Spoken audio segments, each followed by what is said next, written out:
بسم الله الرحمن الرحيم. الحمد لله الواحد الأحد الفرد الصمد الذي لم يلد ولم يولد ولم يكن له كفوا أحد، والصلاة والسلام الأتمان الأكملان على سيدنا وحبيبنا محمد بن عبد الله وعلى آله وصحبه ومن والاه. بینندگان عزیز و گرامی در هر کجایی که هستید و در این لحظات بیننده برنامه خودتان هستید، برنامه بازسازی اندیشه، خدمت تک تک شما سروران و ارجمندان عرض سلام و ادب و خسته نباشید دارم. امیدوارم از نعمت صحت و عافیت و تندرستی و شادکامی برخوردار و بهره‌مند بوده باشید. با برنامه دیگری از سری برنامه‌های بازسازی اندیشه بار دیگر در خدمت شما عزیزان هستیم. با اجازه شما خدمت جناب استاد عبدالرحمن فاتح کارشناس برنامه نیز عرض سلام و ادب و خسته نباشید و خوش آمدید دارم جناب استاد. علیکم السلام و رحمت الله و برکاته. بنده هم به خدمت شما استاد گرامی و تمام بینندگان عزیز و گرامی در هر گوشه از دنیا که هستند عرض سلام و ادب دارم و در خدمت شما هستم.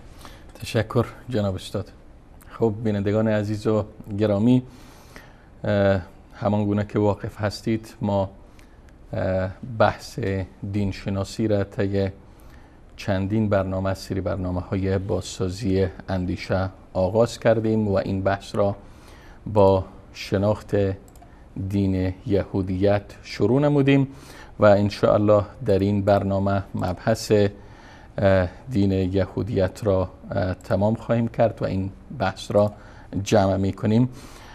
البته ما در خلال برنامه‌های گذشته پیرامون تعریف یهود و تاریخ یهود و مصادر یهود و که البته در رأسش تورات هست به تاریخ تورات پرداختیم و به تحریف تورات پرداختیم و بعد از آن به تلمود اشارات داشتیم و همچنین به پروتکل های بنی صهیون و قبل از آن به ملحقات تورات و بعدش به صفات الله تعالی در تورات تحریف شده و صفات انبیا در تورات تحریف شده و در برنامه گذشته به جزئیات بیشتر در رابطه به تلمود و همچنین پروتکل های بنی صهیون پرداختیم و ان شاء الله در این برنامه به مهمترین فرقه های یهود و قبل از آن به برخی از عباداتشان به صورت کوتاه اشاره خواهیم کرد و همچنین اخلاق یهود از خلال آیات قرآن کریم. امیدواریم که تا آخرین لحظات این برنامه با ما همراه و همگام بوده باشید. جناب استاد عبدالرحمن فاتح، فکر کنم اگر بحث را از مهمترین عبادات یهود شروع کنیم بهتر خواهد بود. اگر میشه خیلی ها به صورت فشرده و کوتاه به عبادت نماز و به عبادت روزه که از جمله عبادات یهود است و اینکه کیفیت عبادات در نزد یهود چگونه است شروع کنیم. جناب استاد، حقیقتا عباداتی که در نزد یهود هست نمیشه یعنی زیاد گفت، ولی به هر حال هست. یعنی برخی از عبادات و برخی از شعائر اینها در عبادت دارن که انجام میدن و قرآن کریم هم در مورد آنها اشارات داره و همچنین در کتاب مقدس هم در این مورد اشارات شده. از جمله مسئله نماز هست که در نماز خود اینها ادعیه ها میخوانند، دعاهایی را میخوانند و بیشتر مثلا از مزامیر داوود که تقریبا 150 سفر هست از اون بیشتر استفاده میکنن. اسفار بابها ابوابی که در سفر مزامیر هست نه 150 سفر بلکه 150 بابی که داره. بله این نکته اصلاح بشه. 150 بابی که داره بیشتر از اون استفاده میکنن مثلا در نمازهایشان و روز تقریبا 3 وقت میخوانند. یکی در صبحگاهان میخوانند، یکی در عصر میخوانند و یکی هم در شامگاهان. یعنی این 3 وقت هست که اینها به تعبیر خودشان نماز میخوانند و عبادت میکنند و همان نماز را انجام میدن. البته نمازی که صاحب رکوع و این کیفیتی که ما مسلمان ها میخوانیم نه. حتی امروز خب خیلی ها ماشاءالله پیشرفته شدن، مثل برخی از کلیساها، کنیست‌های اینها هم متاسفانه همین گونه هست. داخل میشن روی چوکی ها نشسته، همانجا خودشان را تکان میدند و چیزی میخوانند و با صدای بلند که حالا اگر ای کاش میشد که ما یکی از ویدیوهای عبادات اینها و نماز اینها که در داخل کنیست هست می آوردیم و اینجا نشان میدادیم و در یوتیوب موجوده. عزیزان خودشان بنویسن نماز یهودیت، اونجا میبینین که چی بلای به سر خودشان داخل کنیست میارن. سر و صدا و جیغ و داد و حالت وحشتناکی که اصلا اگر انسان از طریق فیلم هم ببینه وحشت میگیره. خب به هر حال اونجا به تعبیر خودشان نماز میخوانن. اگرچه برخی از فرقه هایشان تا حالا هم به این معتقدن که می شود در نماز رکوع کرد. به همین جهت ما در قرآن کریم هم میخوانیم که الله سبحانه و تعالی وقتی در مورد بنی اسرائیل میگه یا بنی اسرائیل اذکروا نعمتی التي انعمت علیکم و اوفوا بعهدی اوفی بعهدکم و ایای فارهبون الی آخر. میایه در دوسای بعد الله میگه و اقیموا الصلاة و آتوا الزکات وارکعوا مع الراکعین، رکوع کنید همراه رکوع کنندگان. که برخی از مفسرین در تفسیر این آیه میگن چون یهودی ها در نمازشان رکوع را حذف کردند، الله متعال میگه شما رکوع کنید در نماز مثل که بقیه نمازگزاران رکوع میکنن. اگرچه این آیه خب بخشای فقهی هم داره که ائمه و علمای اهل اسلام برداشت های پیرامون نماز جماعت و بقیه مسائل دارن، اما آنچه که مورد توجه هست اینه که الله متعال در اینجا میگه که و اقیموا الصلاة و آتوا الزکات وارکعوا مع الراکعین، که اشاره به این میکنه که اینها رکوع نمیکنن در نمازهایشان. و برخی از فرقه هایی هستن که این کار را انجام میدن. و خوب است که در اینجا یک نکته را جناب استاد عرض بکنم. یک روز یکی از کشیش‌های مسیحی به تعبیر خودش پیرامون قرآن شبهه پراکنی میکرد در یک از شبکه‌های فارسی زبان. میگفت قرآن متناقض حرف میزنه. یک بار میگه یهودی ها به این اعتقادن، یک بار میگه یهودی ها به این اعتقادن، یک بار میگه مسیحی ها به این اعتقادن، یک بار میگه مسیحی ها به این اعتقادن. در حقیقت جناب استاد این نشانگر اینه که این نفر قرآن را درست نخوانده. چون قرآن کریم وقتی که صحبت میکنه مثلا یک جا میگه که با عنوان مثال یک جا میگه لقد کفر الذين قالوا ان الله هو المسيح ابن مریم، یا در جای دیگه میگه لقد کفر الذين قالوا ان الله ثالث ثلاثه. اینجا در واقع الله در مورد 2 فرقه صحبت میکنه.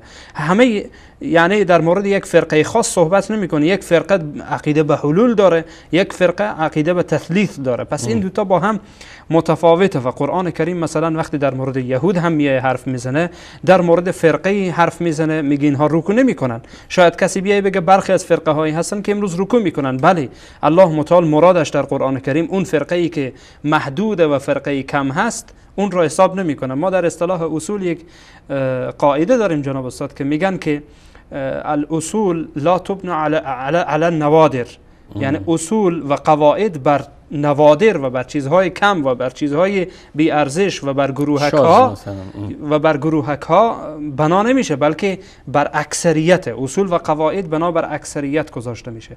و حالا هم که الله متعال در این آیه میگه ورکعوا مع الراکعین، اشاره میکنه مثلا به یهود که اینها رکوع نمی‌کردن، که مفهوم مخالف آیه برمیآیه که اینها رکوع نمی‌کردن. خب گروه شاید وجود داشته باشه که رکوع بکنن، پس بنابراین این گروهک یا گروه خرد میتونه که از قاعده مستثنا باشه. مثلا امروز یهودی هایی که ما گفتیم امروز در جهان هستند، شما وقتی که یعنی فیلم ها پخش میشه، ویدیوها از اونها پخش میشه در داخل کنیسه های آنها و معابد آنها، میتونید شما برین ببینید که چگونه عبادت میکنن، آیا رکوع میکنن. فکر کنم فقط تنها هم سر تکان میدن، بله خودشان را تکان میدن و سر و صدا میکنن و به هر حال حتی برخی ها حالا امروز گفتم پیشرفت کردن، مثل مسیحی ها که داخل کلیساها هستن، زن و مرد مخلوط با هم نشستن روی چوکی ها، خلاص همونجا یک کشیش چند حرف میگه و به هر حال به تعبیر خودشان کلماتی میخونه و با اون تکرار میکنن اینها که بعدا ان شاء الله ما در وقتی که خواسته باشیم بحث کلیسا و عباداتی که در مورد مسیحی هاست با به اونجا اشاره میکنیم ان شاء الله. که البته ان شاء الله بله این در بخش نمازشان هست جناب استاد که حالا 3 وقت ما گفتیم ولی در برخی از جا آمده که 2 وقت هم خواندن. حالا این 3 وقت میتونه نماز صبح باشه، نماز عصر باشه و نماز مغرب باشه. اینجا خوب است که یک نکته اشاره بکنم که روافض چرا 3 وقت نماز میخوانند؟ چرا 3 وقت نماز میخوانند؟ این هم یک سوال هست. اگرچه اونها میگن بله ما از قرآن کریم استدلال میکنیم از احادیث صحیح رسول الله، در حالی که نه، قرآن کریم به 3 وقت اشاره میکنه، یعنی فقط به 3 وقت، و نه هم احادیث رسول الله صلی الله علیه و سلم و نه هم ائمه اهل بیت علیهم السلام. به هر صورت که در رأسشان خود حضرت اینا میگن ما اتباع و پیروای حضرت علی هستیم، حضرت علی خودشان 5 وقت نماز میخوانند. بله در نهج البلاغه هست. به هر صورت در نهج البلاغه هست. این موضوع نماز که جناب استاد 3 بار مثلا خوانده میشه در سفر دانیال آمده که یکی از بخشای تورات هست یا از ملحقات تورات هست. در سفر دانیال باب 6 آیه 10 و یا فقره 10 و همچنین در مزامیر داوود باب 55 آیت 17 آمده. در اونجا عزیزان میتونن که خودشان برن ببینن و کسانی که یعنی دارن کتاب مقدس یا عهد قدیم را در نزدشان دارن. این در مورد نمازشان هست جناب استاد که به صورت کوتاه نمیخوایم که وارد جزئیات بشین. به هر صورت اگر یادتان باشه ما وقتی تلمود را گفتیم، مثلا صدر که صدرهای تلمود را آمدین توضیح دادیم، گفتین یکی صدر اخیر بیشتر در مورد طهارت و نجاست و صدرهای دیگه هم بخشهای دیگه هم پیرامون مسائل عبادی اینها صحبت میکنه. ما نمیخوایم پیرامون داخل بشیم در جزئیات فقهی مذهب یهود و لازم هم نیست که اینجا اینها مطرح بشه. خب جناب استاد اگر باز هم در ارتباط به برخی از مواسم و اعیاد یهود باز هم خیلی به صورت اگر اجازه بدید جناب استاد که موضوع روزه را هم یک اشاره کوتاه بکنم. فراموش کردم که من درباره روزه هم سوالی داشتم. اینها بعضی از روزه ها را دارن و برخی از روزه ها هست که در آنها روزه میگیرن و علت روزه ایشان هم حقیقتا مشخص خودشان در کتاب مقدس یا در کتب اعتقادی و کتب شریعتشان آوردن که چرا این روزه ها گرفته میشه. مثلا روز کیپور که میگن روزه کیپور یا روزه غفران و بخشش که در فارسی به آن بیشتر کیپور میگن، که ایام 9 و 10 ماه تشرین که میشه گفت به تعبیر ما مثلا مهر ماه، بنده یک اینها را با هم وقتی که سر دادم ماها را بر اساس ماهای شمسی، چون ماهای یهودی غیر از ماهای شمسی و ماهای میلادی است، اینها یک ماهی دارن به نام ماه تشرین که موافق میشه تقریبا با مهر ماه یا مثلا به تعبیر افغانی بگین میزان، یعنی بعد از سنبله و میزان تقریبا همان میزان هست. روز 10 و 9 آن را اینها چیکار میکنن؟ روزه میگیرن و به تعبیر اونها مهر ماه یا تشرین اولین ماه از ماه یهودی است، از ماه یهودی به تعبیر اونها از سال یهودی، اولین ماه از سال یهودی است. به مدت 25 ساعت روزه میگیرن و اینها برمیگرده. چند روز؟ 3 روز گفتن؟ روز 10 و 9 را فقط 2 روز؟ بله 9 و 10. اینها جناب استاد حقیقتا علت روزه گرفتنشان برمیگرده به همان گساله پرستیشان که بحث بسیار طولانی هست که در خود کتاب مقدس هم در این مورد آمده که اینها این کار را انجام دادن و در قرآن کریم هم آمده که این کار را انجام دادن، البته با تفاوتی که باز این گساله را کی ساخت که در کتاب مقدس چیزی آمده و در قرآن کریم چیزی آمده که بدون شک توهین به حضرت هارون علیه السلام. به هر صورت روزه دیگه دارن اینها به نام روزه فوریم یا پوریم هم میگن، به آن پوریم هم میگن، فوریم هم میگن، که به شکرانه نجات یافتن آنها از قتل عامی که حقیقتا اتفاق میافتاد به خاطر آن اینها این روز را روزه میگیرن، یعنی یک روزی را روزه میگیرن شکرانه باید. بله، تحت نام شکرانه. و روزه های دیگری هم هسته جناب استاد که ما زیاد در داخل آن داخل نمیشین. به هر حال هر کس میتونه که بر از یک، حتی در اینترنت هم موجوده، میتونن عزیزان برن خودشان مطالعه بکنن، نیازی نداره که ما آن را اینجا یکی پس از دیگری خیلی کوتاه به صورت گذرا اشاره کنیم که فقط یک در ذهن بیننده یک تصویر ارائه کنیم. اما جناب استاد در مورد روزهای مبارک یا اعیاد و جشنهایی که اینها دارن زیاده. فقط بنده به دو تا از این موارد اشاره میکنم، روزهای مبارک یا اعیاد، یک روز و یک عید از اعیاد اینها. یک روز شنبه هست که در زبان عبرانی با آن شبات میگن، شبات یا شنبه. این روزیه که به تعبیر اونها، چنانچه اگر یادتان باشه ما در سفر پیدایش وقتی که خواندیم، در سفر پیدایش باب دوم آیه دوم وقتی خواندیم در اونجا که میگن در روز ششم یا هفتم الله متعال خداوند خلاص شد از کار آفرینش و استراحت کرد. بنابراین میگن که برای این استراحتی که خدا کرده نعوذ بالله ما هم این روز را استراحت میکنیم و کار کردن را در این روز حرام میدانند. کار کردن در این روز حرامه و گناه بزرگ شمرده میشه. به همین اساسه که ما در کتاب مقدس میبینین، مثلا اگر اجازه شما باشه از کتاب مقدس یک کمی بخوانم در این مورد. مثلا جناب استاد در سفر خروج وقتی که در باب چی صحبت میکنه، در باب همان اوامر 10 گانه یا فرمانهای 10 گانه حضرت موسی در باب 20 اینجا می صحبت میکنه در مورد روز شنبه. میگه که آیه 8 باب 20 سفر خروج آیه 8 میگه روز سبت را به یاد داشته باش، یعنی روز شنبه را، و آن را مقدس بدار. در هفته 6 روز کار کن، ولی در روز هفتم که سبت خداونده است هیچ کار نکن، نه خودت، نه پسرت، نه دخترت، نه غلامت، نه کنیزت، نه مهمانات و نه چهارپایانت. چون خداوند در 6 روز آسمان و زمین و دریا و هر چیزی را که در آنها سافرید و روز هفتم دست از کار کشید. و در سفر پیدایش در باب دوم آیه دوم چی میگه؟ میگه خدا استراحت کرد یا آرام گرفت. به تعبیر اینها که دست دادن آن را میگه آرام گرفت، ولی در نسخه دیگه آمده که بله استراحت کرد. پس او میگه که روز سبت را مبارک خواند و آن را روز استراحت تعیین نمود. چون نعوذ بالله الله استراحت کرد، بنان گفت که شما هم استراحت کنید. و بعدا مسائل دیگری در اینجا مطرح میشه در باب 20 که 10 فرمان مشهور هست. به هر صورت این یک نمونه ای بود جناب استاد که روز شنبه در نزد آنها معتبره. و عیدی دارن اینها، یکی از اعیاد آنها که مشهور به عید پسح و عید پسح که در سفر خروج باب 12 اگر اجازه بدید این را هم بخوانم. سفر خروج باب 12 در این مورد باز هم صحبت میکنه. سفر خروج باب 20 را خواندیم، حالا باب 12 هم اجازه بدید که اینجا به صورت بسیار کوتاه میخوانم ان شاء الله که دوستان عزیز خسته نشن. خب میگه که در این عید چی اتفاق افتاده. میگه که هر سال به یاد بود این واقعه برای خداوند جشن بگیرید. این آیین ابدی برای تمام نسل‌های آینده خواهد بود. در این جشن که 7 روز طول میکشد باید فقط نان فطیر بخورید، یعنی نانی که خمیر مایه‌اش درست نشده باشه، یعنی نان که مایه‌دار نباشه، خمیر مایه‌دار نباشه.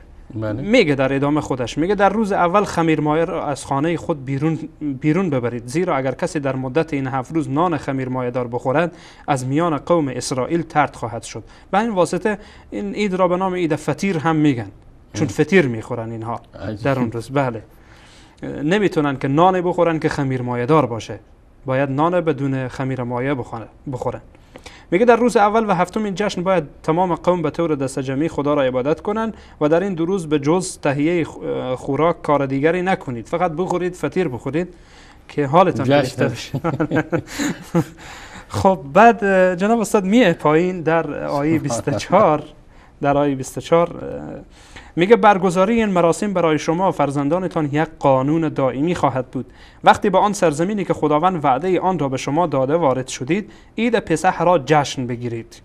هرگاه فرزندانتان مناسبت این جشن را از شما بپرسند آیه 27 بگویید عید پسح را برای خداوند به مناسبت آن شب جشن میگیرین که او از مصر عبور کرده و مصری ها را کشت، ولی وقتی به خانه های ما اسرائیلی ها رسید از آنها گذشت و به ما آسیبی نرساند. علتش را هم میگه. اگر یادتان باشه ما در برنامه گذشته گفتیم که در بخشی که جهل و الله نعوذ بالله نسبت میدن این نکته را اشاره کردیم، ندانسته و از روی نادانی و جهل گذر کرد. بله گذر کرد و گفت که شما به هر حال سر در خانه هایتان هست. در همین باب موجوده که به طور تفصیل در آن صحبت میکنه، باب 12 سفر خروج. به هر صورت جناب استاد این عید پسح هست که در نزد آنها معتبره و به آن عید فطیر هم میگن. اجازه بدید جناب استاد یک نکته در اینجا اشاره بکنم.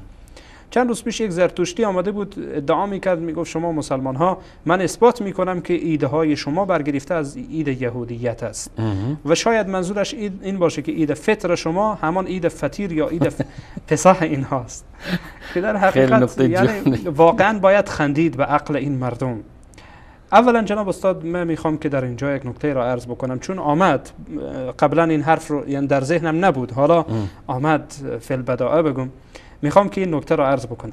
اول اینکه اسلام عزیز آمده، اسلام و یهودیت، اصل یهودیت و اصل مسیحیت و اصل اسلام از یک جا گرفته شده. چنانچه در کتاب مقدس هم در این مورد ما انشاءالله در باب بشارت هایی که به رسول الله علیه السلام داده شده که از خود کتاب مقدس واضح میشه که رسول الله علیه السلام پیامبر آخر الزمان هستند، انشاءالله ما بعداً به این خواهیم پرداخت، به صورت تفصیل صحبت میکنیم که سرمنشأ همه اینها یکی است از جانب الله متعال. یعنی اصل کتاب مقدس، اصل تورات و انجیل و قرآن از یک جاست، ولی اینکه دستکاری شد بعداً تورات و انجیل، این حرف جدا است. در دین اسلام جناب استاد ما قواعدی داریم در باب اسرائیلیات. حالا که فرض بکنیم که عید فطیر همان عید فطر هست که نیست، چون موسمش فرق میکنه، وقتش فرق میکنه، طریقه برگزار کردنش فرق میکنه، اینها با هم متفاوته، هیچ شباهتی نداره اصلا. بله کاملا با هم متفاوته. خب حالا فرض بکنیم که هست، ما در باب اسرائیلیات علمای بزرگوار میگن که اسرائیلیات را به 3 دسته تقسیم میکنن. آنچه که از غیر مسلمان ها برای مسلمان ها رسیده یا موافقت در میان اونهاست، یا روایاتی که از طرف روایاتی که اسرائیلیست برای مسلمان ها رسیده، علما با آنها 3 نوع تعامل میکنن. یک نوع قسمیه که موافق با اسلامه، موافق با قرآنه، هم اسلام تایید کرده هم مسیحیت و یهودیت تایید کرده. این تاییده چون قرآن تایید کرده، اصل در نزد ما قرآنه، هرچی قرآن تایید کنه ما هم تایید میکنیم. برخی از آن چیزهایی است که نه حدیث و نه قرآن در مورد آنها حرف زده، سکوت کرده، ما هم سکوت میکنیم. برخی از مسائل هست که اسلام آنها را رد کرده، ما هم رد میکنیم. پس بنابراین نظر ما و تعامل ما نسبت به اسرائیلیات این گونه نیست که هرچی چون در کتاب مقدس آمده باید مسلمان ها انجام ندن. حالا بالفرض این که ما عید پسح یا عید فطیر را با عید فطر که مسلمان ها دارن با آن بگین که یکی است و موافقت همزمان بیایه. بله. و اینها هیچ نوع یعنی تعارضی نداره، یعنی موافقت نداره جناب استاد. عید پسح و فطیر با عید فطر ما مسلمان ها هیچ ربطی نداره، اصلا موسم آنها فرق میکنه. اگر در یک زمان موافقت بکنه از باب جدل جناب استاد ما میگیم که اگر این هم امکان داشته باشه جوابش اینه که انشاءالله حل شده باشه.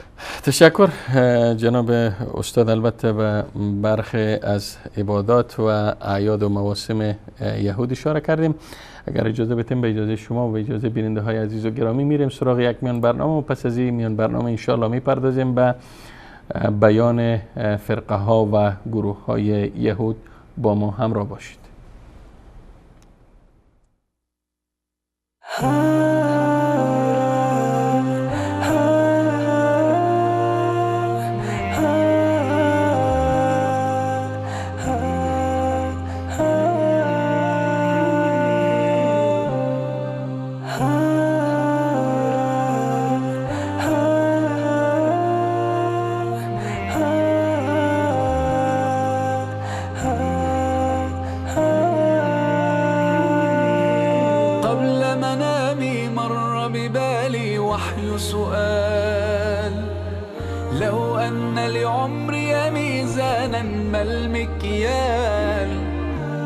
أيقاس العمر بأيام أم أعوام؟ فتأملت جلست أفكر فيما يذكر حين يقال رحم الله فلان وكان لن تذكر إلا الأعمال. أعمالنا وبها سمت أسماؤنا نمضي وتبقى هنا. أعمالنا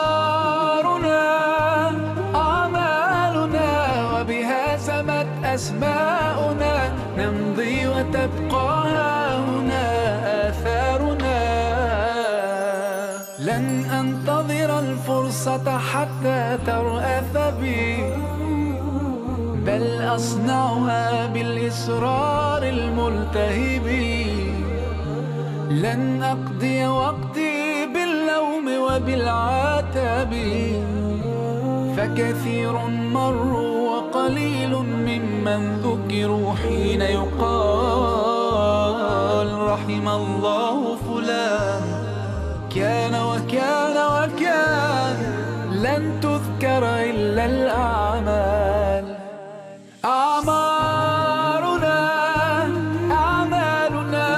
وبها سمت أسماؤنا نمضي وتبقى هنا.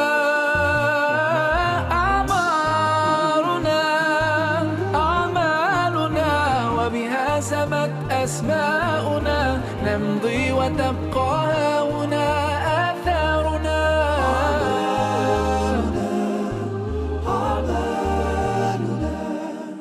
ما أجمل أن تحيا عمرا غال وثمين، بعطائك تسمو أيامك تزدان سنين. لا تسل الأيام متى أبدأ بالتغيير، الآن فخير الوقت الآن يحين. بادر واستبق الخير ستسعد ذاك يقين.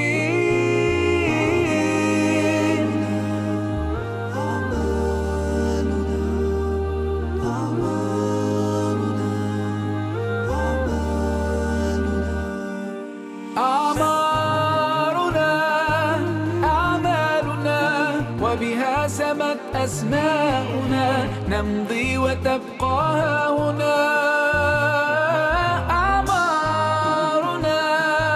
أعمالنا وبها سمت أسماؤنا نمضي وتبقى هنا آثارنا. لن أنتظر الفرصة حتى ترأف بي، بل أصنعها بالإصرار الملتهب.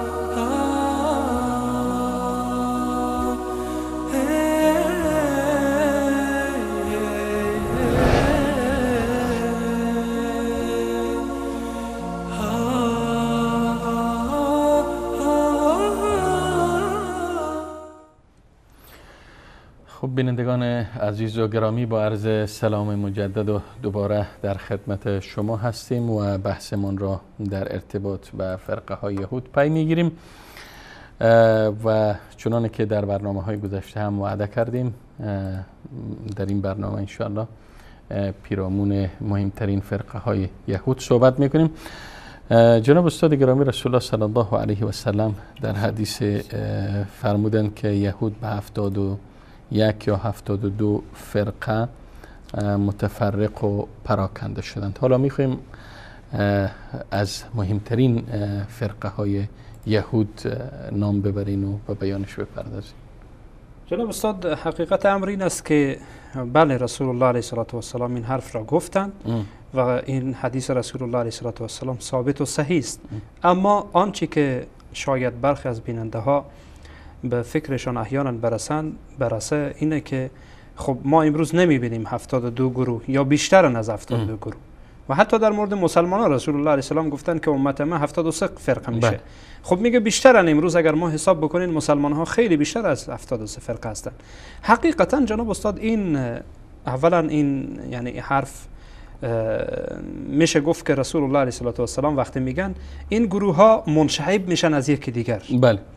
یعنی وقتی که متعدد میشه گروه ها، مثلا امروز شاید از صدها گروه یهودی ها زیادتر باشن به عنوان مثال، از صدها گروه زیادتر باشن، پس بنابراین هیچ اعتراضی بر این حدیث وارد نمیشه، چون اگر اینها را جمع بکنین اصول همه اینها را جمع بکنین به 72 تا برابر میاد، چون اینها گفتیم منشعب میشه، یعنی با اندک اختلافی میبینی با رفع یک جهت دیگه یک فرقه دیگه منشعب شود. بله این امکان هست. فرقه میشه منشعب. حالا جناب استاد ما به 5 فرقه از فرقه های مهم یا از مهمترین اینها میشه گفت اشاره میکنیم. یک فرقه سامریان هست که ما اگر یادتان باشه در برنامه گذشته هم از این فرقه خیلی یاد کردیم، خیلی نام بردیم، گفتیم از جمله فرقه هایی است که اسفار پنجگانه و سفر یوشع را قبول داره و دیگه قبول نداره. نسخه سامریه و نسخه سامریه اشاره کردیم. نسخه سامریه. حالا این سامریان جناب استاد در حقیقت اینها گروهی هستند که منشعب شده از دولت اسرائیل هستند که در شمال فلسطین، اگر یادتون باشه وقتی که ما بحث یهودا، بله بحث تاریخ یهود وقتی صحبت کردیم در دوره تقسیم شدن اینها، بله در تقسیم شدن اینها گفتیم که اینها چند فرقه شدن. این سامریان در حقیقت منشعب شده از همان دو گروه هستند و تا حالا هم نیز چنانچه برخی از علما میگن موجودن که در کنار فلسطین در شهر نابلس اینها زندگی میکنن و تعدادشان خیلی زیاد نیست، اندکن. این گروه جناب استاد دارای افکاری هستند، دارای عقایدی هستند که برخی دیگر از گروه ها با اینها موافق نیستند و اینها با اونها موافق نیستند. و حتی جالب بر اینه که جناب استاد اشاره بکنین که برخی از این فرقه ها همدیگر را تکفیر میکنن، این میگه تو کافری، این میگه تو کافری و باید همچنین باشه. مثلا غیر سامریان باید سامریان را تکفیر بکنن به خاطر اینکه اینها فقط اسفار پنجگانه و سفر یوشع را قبول دارن، دیگرها را قبول نمیکنن، دیگه در نزد آنها مورد اعتبار نیست. و یک نکته جناب استاد اشاره بکنم، اگر مسئله صفر که خوب است که یک نکته اشاره بشه. برخی از بیننده ها به هر حال بعد از این که گوگل را میزنن معلومات پیدا میکنن میگن که صفر نگین صفر بگین. هر دو درسته. اگر چند برنامه پیش هم یادتان باشه یکی از بیننده ها گفت که شما چرا صفر میگی؟ صفر بگین. صفر و صفر هر دو درسته، هر دو درسته، یعنی هیچ نوع اشکال نداره چه صفر بگین چه صفر بگین. به سکون فا و به کسر فا هر دو. بله هر دو درسته. خب اگر چی گفتیم در ویکی‌پدیا ها اینها بیشتر مثلا در بعضی از سایت هایی که بیشتر در این مورد نوشته میکنه، مثلا در گوگل او با کسر فا میگه، حالا مهم نیست، با کسر فا و با سکون فا هر دو درست است. خب حالا جناب استاد این گروه که هستند سامریان فقط میگن که ما اسفار پنجگانه و سفر یوشع ابن نون قبول داریم. یوشع ابن نون علیه السلام که جانشین موسی علیه السلام بود، یعنی بعد از موسی علیه السلام، بعد از اینکه موسی علیه السلام از دنیا میره، خب اول آرون علیه السلام از دنیا میره، بعد موسی علیه السلام و بعد از موسی علیه السلام یوشع جانشین. که شایع است که گویا هارون بعد از موسی. نه این خب یعنی هیچ تاریخی درست و دقیق این حرف رو نمیگه. به هر حال این بیچاره ها رفتن که از یک حدیثی برداشت کنن، این حدیث هم نشد متاسفانه. به هر حال و دنبال یک حدیث دیگری باشن. خب حالا المهمی که اینها جناب استاد همین را قبول دارن و نسخه اینها با نسخه عبری متفاوته و فرق میکنه. نسخه سامری ها با نسخه عبری تفاوت های زیادی داره. از جمله برخی از تفاوت های اگر یادتان باشه ما در باب تفاوت وفات برخی از انبیاء علیهم السلام نقل کردیم که سامری ها و عبری ها، عبرانی و سامری و یونانی نسخه ها با هم چی تفاوت های داره. حتی برخی از علما برابر با 6000 تفاوت و تناقض میگن در میان اینها وجود داره. نسخه عبری با نسخه سامری. و اینها جناب استاد به جز هارون علیه السلام و به جز موسی علیه السلام و یوشع ابن نون کسی دیگر از انبیا را قبول ندارن. دیگه انبیایی که در بنی اسرائیل آمده اینها را قبول ندارن، فقط موسی علیه السلام، هارون علیه السلام و یوشع ابن نون را قبول دارن. این فرقه سامریان هست. این هم تفاوت اونهاست با برخی دیگر از فرق. بله. فرقه دیگر جناب استاد فرقه فریسیون هست. اگر یادتان باشه ما در مورد این فرقه هم به صورت کوتاه یک صحبتی کردیم. بله. فرقه فریسیون جناب استاد، این فرقه در حقیقت میشه گفت که منشعب از فرقه ربانیین هست یا ربانیون، یعنی منشعب از این گروه هست، از فرقه ربانیون، که این فرقه به شریعت بسیار ارزش قائلند و فریسیون تنها فرقه هستند که تلمود را قبول دارند. تلمود را وقتی ما اگر یادتان باشه در هفته گذشته صحبت کردیم، وقتی میگیم تلمود را قبول دارن یعنی خطرناکترین فرقه یهود اینها هستند، فریسیون. بله، چون برخی از مسائلی که در تلمود بود خواندیم دیگه، چی مقدار، یعنی اینها چی حرفایی میگن، وحشتناک اصلا و ضد بشری و ضد انسانی است واقعا کتاب تلمود.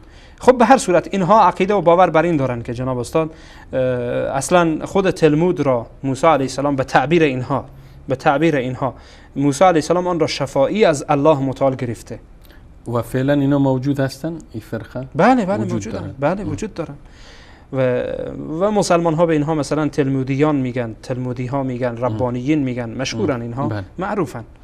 خب به هر حال فرقه بعدی جناب استاد اجازه بدین برخی از حرفای اینها را بگین، برخی از عقاید و افکار اینها، چون مهمه که بفهمیم که در میان اینها چه اختلافات وجود داره.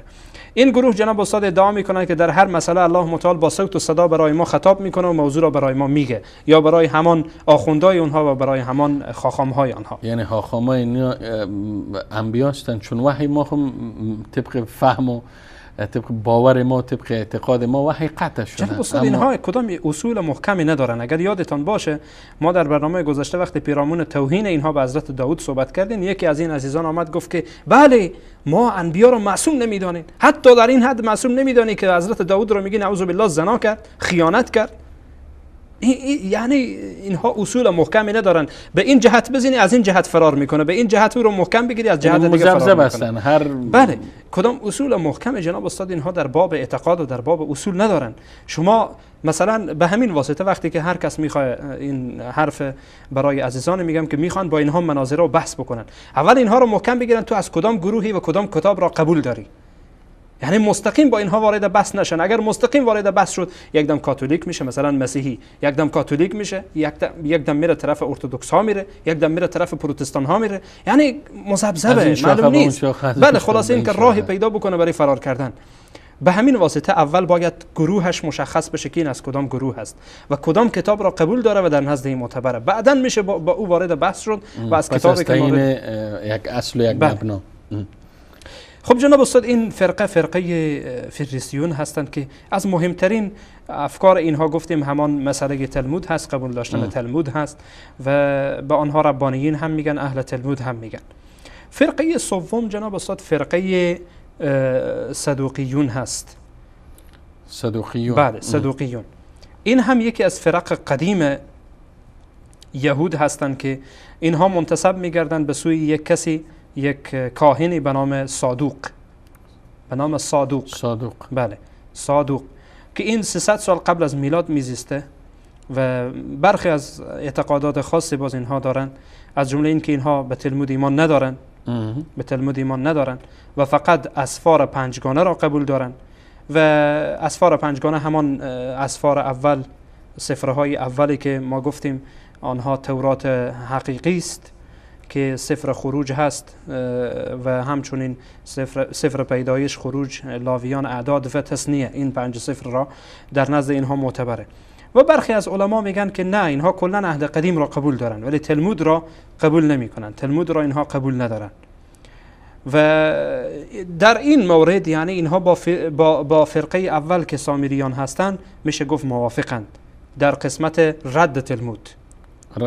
بله، فرقه اول فقط سامری ها هم رد میکنن و صدوقین هم بله اینها هم رد میکنن و در این نقطه با هم موافق هستند، یعنی در میشه گفت بله در این رد تلمود با هم موافقن.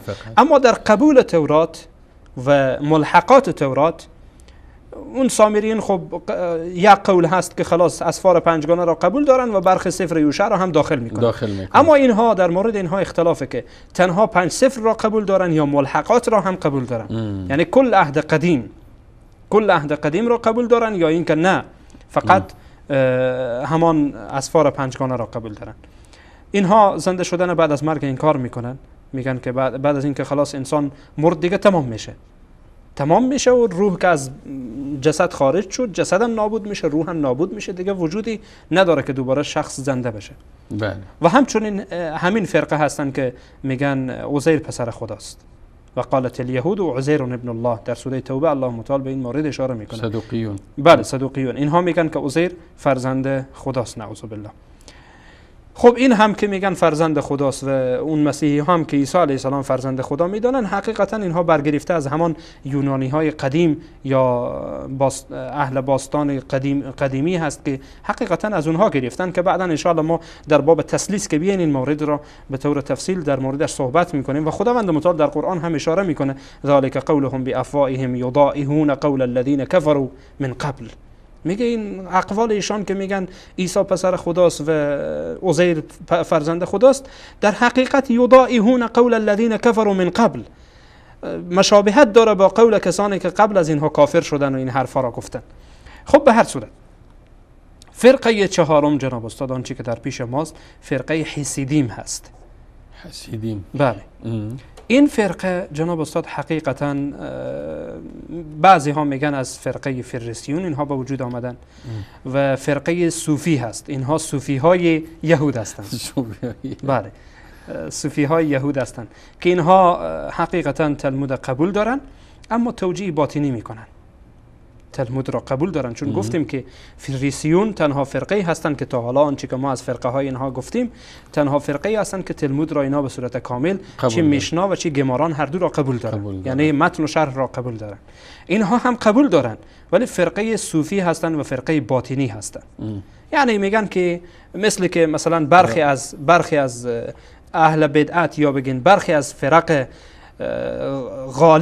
غالی و غلو میکنن در این باب، یعنی کسانی که در تصوف غلو کردن و زیاده روی کردن در تصوف حتی در اسلام، این حرف را میزنن، میگن شما علمای ظاهری هستید، شما به ظاهر نص نگاه میکنید، ما در باطن و در شکم و در بطن نص نگاه میکنیم. دیدگاه شما دیدگاه ظاهری است و دیدگاه ما دیدگاه باطنیه، بنابراین شما ظاهرگرا هستید و ما باطن را میبینیم. و استدلال میکنن به داستان موسی و خضر که در سوره مبارکه کهف الله متعال در مورد صحبت میکنه. خب این استدلالشان استدلال بیجا هست که حالا وقتش نیست ما به این موضوع بپردازیم که بحث باطنی و بحث ظاهری و این بحث ها. بله. حالا المهم این که این فرقه هم ادعا میکنن که ما تلمود را مثل فریسیون قبول داریم، ولی اونها علمای شریعتن، اونها به ظاهر نص نگاه میکنن، به ظاهر تلمود نگاه میکنن، ولی ما در باطن و در عمق و در مغز آن نگاه میکنیم.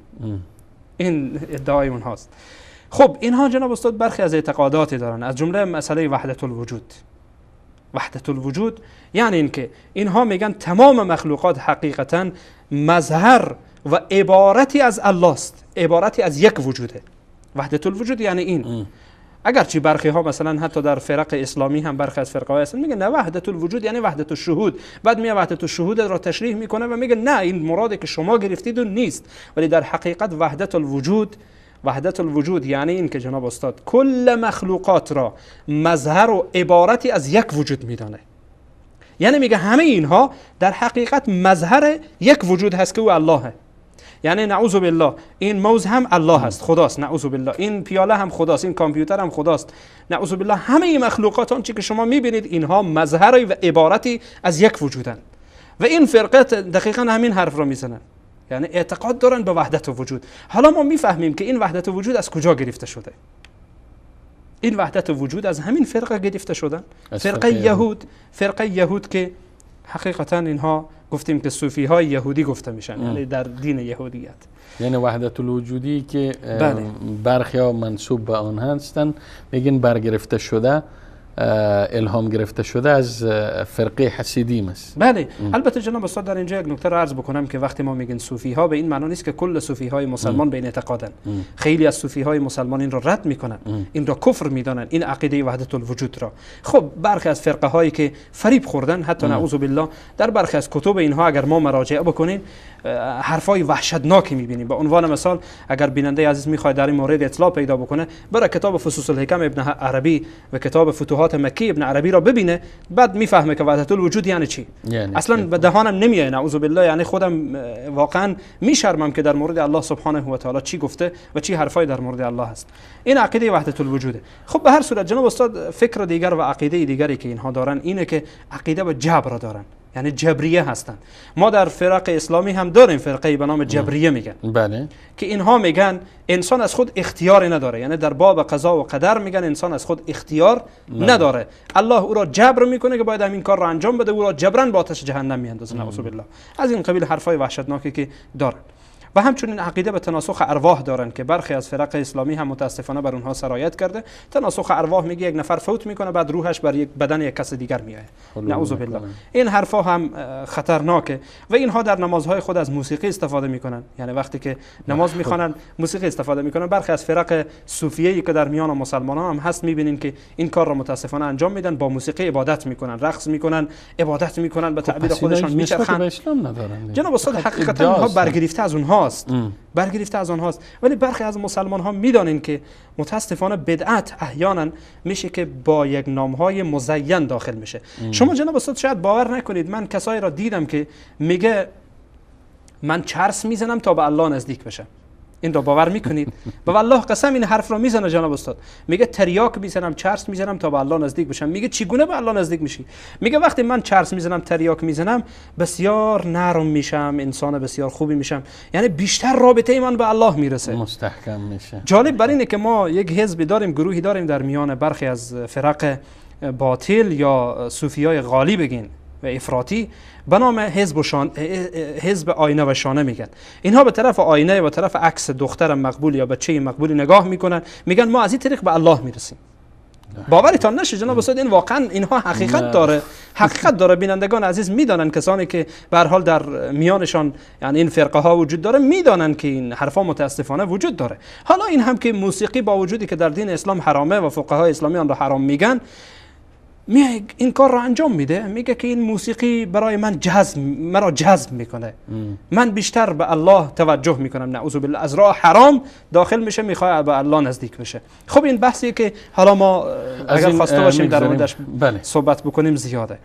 فرقه پنجم که آخرین فرقه به نظر من یعنی خیلی مهمه، فرقه اصلاحیون هستند که اینها شباهت بسیار زیادی با فرقه سکولاریسم امروزی دارن. اصلاحیون؟ بله سکولاریسم یا یعنی نامدن دین یهود اصلاح کردن یا چی؟ همین کسانی که امروز جناب استاد میان مثلا در میان مسلمان ها میگن هر کس میتونه از دین یک قرائت داشته باشه، یک برداشت داشته باشه، به تعبیر اونها قرائت داشته باشه یا به تعبیر ما برداشت داشته باشه از دین، بدون اینکه بازگشت بکنه به فهم سلف صالح، بدون اینکه بازگشت بکنه به احادیث پیامبر.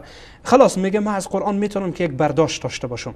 و جالب بر اینه که جناب استاد شما ببینین برخی از حقیقتا این گروه یعنی برخی از افکاری که دارن، اولا که اینها کوشش کردن خودشان را از قید تلمود درآوردن، بله. میگن ما اصلا یعنی تلمود را قبول نداریم. این مرحله اوله. حالا در نزد ما مسلمان ها مثلا احادیث رسول الله صلی الله علیه و سلم مورد اعتباره، نه که شباهتی با تلمود داشته باشه. میخوام که یک نوعی یعنی این مشابهت را ببینید. کسانی که امروز بزنین تو در ذهن در ذهن نزدیک بشه. امروز در میان برخی از مسلمان ها متاسفانه همین فکر در حال اجراست. اولا حدیث پیامبر را به صورت کلی رد میکنه. اینها هم اولین کاری که کردن تلمود را از به صورت کلی رد کردن. مرحله دوم چی کار کردن؟ مرحله دوم وحی را انکار کردن. گفتن وحی در حقیقت از جانب الله نیست، بلکه این کلام بشری است. این توراتی که شما میبینید این در حقیقت کلام الله نیست، بلکه کلام موسی و کلام بشر هست. دقیقاً سروش همین حرف را میزنه جناب استاد. سروش هم چی میگه؟ سروش و امثال سروش حتی از گذشته این خب بیچاره خب در حقیقت حرفای دیگران را تکرار میکنه. معتزلی هایی که در زمان امام ابو حنیفه و امام شافعی به اینها جواب دادن، ائمه بزرگوار به اینها قبلا جواب دادن که قرآن کریم کلام الله است و در اثبات کلام بودن، در اثبات این که قرآن کریم کلام الله سبحانه و تعالی است آمدن حرف زدن. این میای مثلا این میای میگه و امثال این کسانی که در فکر و اندیشه هستند، میگه در حقیقت این وحی نیست، بلکه این مثل یک نیست که در دهان پیامبر نعوذ بالله گذاشته شده و این عبارت از کلام الله است. کلام الله نیست، بلکه عبارت از کلام الله است. یعنی یا به تعبیر دیگر مفهوم و معنای کلام الله هست. بله. درست؟ میگه نمیتونه کلام الله باشه. حتی میبینیم میاد در سوره در باره سوره مبارکه فاتحه صحبت میکنه، میگه نصفش کلام الله، نصفش کلام پیامبر نعوذ بالله، و میگه اینها رؤیاهای محمدی است نعوذ بالله. و دقیقاً همین فرقه اصلاحیون همین حرف را زدن، اول تلمود را رد کردن، بعد داخل شدن گفتن که نه والله این تورات نمیتونه کلام الله باشه، بلکه این کلام بشره، اصلا وحی وجود نداره از جانب الله متعال. بعد آمدن جناب استاد اینجا این نکته را توجه کنید، آمدن گفتن که ما تشریعات اخلاقی را قبول نداریم. یعنی در باب اخلاق و این مسائل که آمده باشه کتاب تورات حرف زده باشه، اول خود تلمود را رد کردن، بعد تورات هم خوب کلام بشر شد. مرحله سوم این که ما آنچه که درباره اخلاقیات هست قبول نمی کنیم، بلکه مسائل عبادی را فقط قبول داریم. دقیقاً همین سیکولارها که اینها در حقیقت یک سکه هستن جناب استاد، روشن فکرا به اصطلاح، بله روشن فکرای دینی به تعبیر خودشان. دقیقاً اینها جناب استاد همین فرقه اصلاحیون در میان یهودیت همین فکر را داشتن. میگن که عبادت را هم که ما قبول داریم، اولا که اخلاقیات را قبول ندارن، بله. بعد از این که ما عبادت را هم که قبول داریم، نظر به زمان و مکان میبینیم، نظر به عصر میبینیم.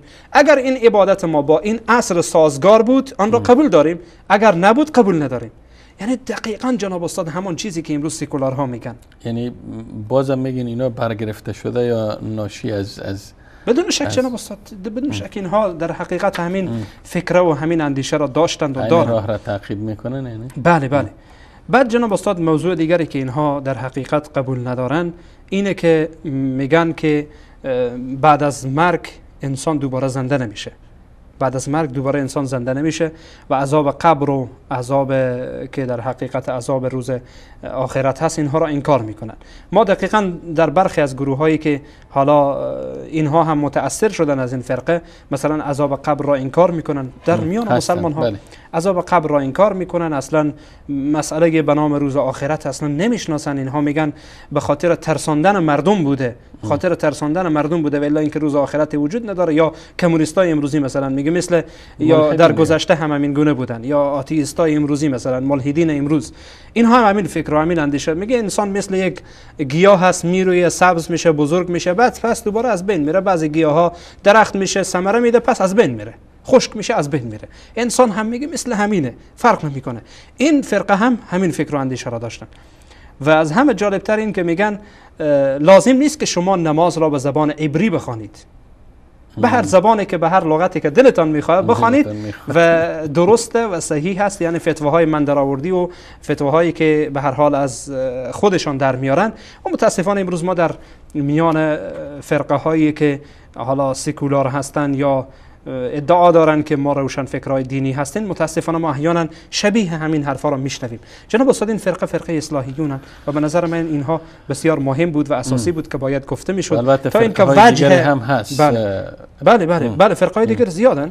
وجه تشابه اینها را با برخی از فرقی که خودشان را منتسب به اسلام میکنن یا در اسلام یا در اون راه و روش خود غلو و زیاده روی میکنن و از حد میگذرن، در حقیقت ما خواستیم که وجه تشابه اینها نشان بدیم. تشکر استاد گرامی. بازم به اجازه شما یک میان برنامه کوتاه و همراه با بیننده های عزیز و گرامی میبینیم و بعدش برمیگردیم و میپردازیم به اخلاق یهود از خلال آیات قرآن کریم. با ما باشید.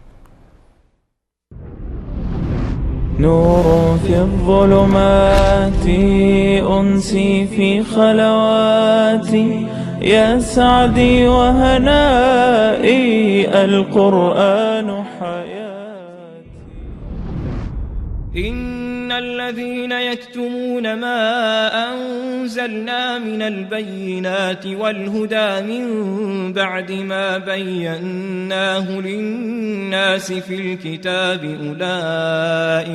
أولئك يلعنهم الله ويلعنهم اللاعنون.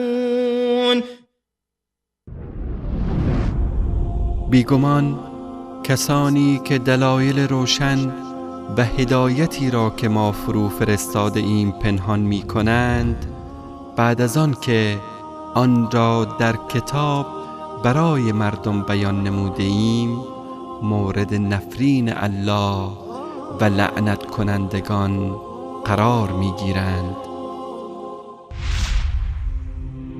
نور في الظلمات أنسي في خلواتي يا سعدي وهنائي القرآن حياتي.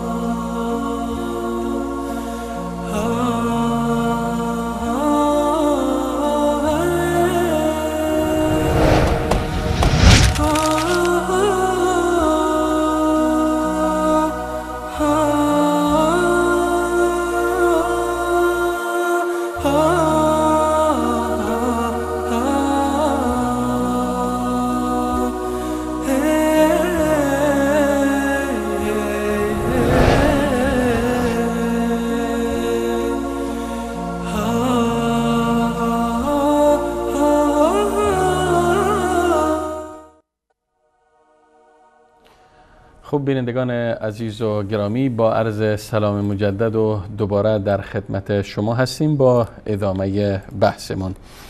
جناب استاد الله تعالی در قرآن کریم به اخلاق ظاهری و باطنی یهود و اخلاقی بگیم پنهانی یهود هم اشارات